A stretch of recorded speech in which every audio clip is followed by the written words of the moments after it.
UFO রহস্যে ঘেরা এক উড়ন্ত যান। কেউ বলে এটি অন্য গ্রহের উড়ন্ত থালা, আবার কেউ একে এক আলো ঝলকানি মনে করে। কারো কারো মতে ইউএফও আসলে এলিয়েনদের যান। এর মাধ্যমে কোটি কোটি আলোকবর্ষ দূরে থাকা নক্ষত্র কিংবা গ্রহ থেকে পৃথিবীতে আসে এলিয়েনরা। তবে আসলেও এলিয়েন কিংবা ইউএফও আছে, নাকি এগুলো পুরোটাই কাল্পনিক? এলিয়েন ও ইউএফওর অস্তিত্ব নিয়ে যুগ যুগ ধরে বিতর্ক চললেও এই রহস্য আজও অমীমাংসিত। কিন্তু এরপরও এলিয়েন ও ইউএফও নিয়ে মানুষের কৌতূহলের শেষ নেই। সামাজিক যোগাযোগ মাধ্যমে কিংবা ইউটিউবে ইউএফও নিয়ে অনেক ভিডিও পাওয়া যায়, কিন্তু আদৌ এগুলো সত্যি কিনা এগুলো কখনোই যাচাই করা হয়নি। অনেকে জানতে চান, যদি কোনো যুদ্ধবিমান ইউএফওকে লক্ষ্য করে ক্ষেপণাস্ত্র ছোড়ে তাহলে আসলে কি ঘটতে পারে? ক্ষেপণাস্ত্র কি আদৌ ইউএফওকে তাড়া করে ধ্বংস করার ক্ষমতা রাখে? অনেকের মনে এসব প্রশ্ন ঘুরপাক খায়।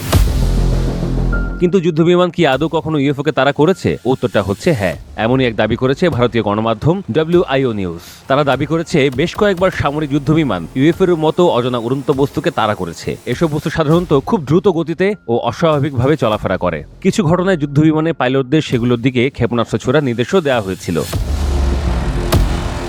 ইউএফওর দিকে ক্ষেপণাস্ত্র ছোড়া হলে কি ঘটে? অনেক পাইলট দাবি করেছেন ইউএফওকে লক্ষ্য করে ছোড়া ক্ষেপণাস্ত্র মাঝপথে হারিয়ে গেছে অথবা বিস্ফোরণই ঘটেনি। কিন্তু সাধারণত এমনটি হয় না, তাই এসব ঘটনার রহস্যের জাল ভেদ করতে পারেনি কেউই।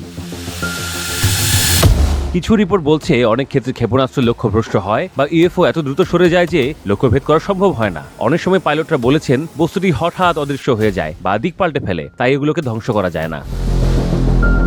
যুক্তরাষ্ট্র সহ অনেক দেশের প্রকাশিত পূর্ণ নথিতে দেখা গেছে কিছু ক্ষেত্রে যুদ্ধবিমান থেকে ইউএফওতে গুলি বা ক্ষেপণাস্ত্র ছোড়া হয়েছে, কিন্তু ইউএফও ধ্বংস করার কোনো প্রমাণ মেলেনি।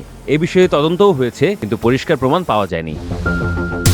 এদিকে ইউএফওতে গুলি চালানোর পর নাকি পাইলটদের ঝুঁকির মধ্যে পড়তে হয়, কারণ অজানা বস্তুতে ক্ষেপণাস্ত্র ছোড়া মানে বড় ধরনের দুর্ঘটনা হওয়ার সম্ভাবনা থাকে। এছাড়া ইউএফওতে গুলি করার পর নাকি যুদ্ধবিমানের যন্ত্রপাতি হঠাৎ বিকল হয়ে যায়, এমন অভিযোগ করেছেন যুদ্ধবিমানের অনেক পাইলট।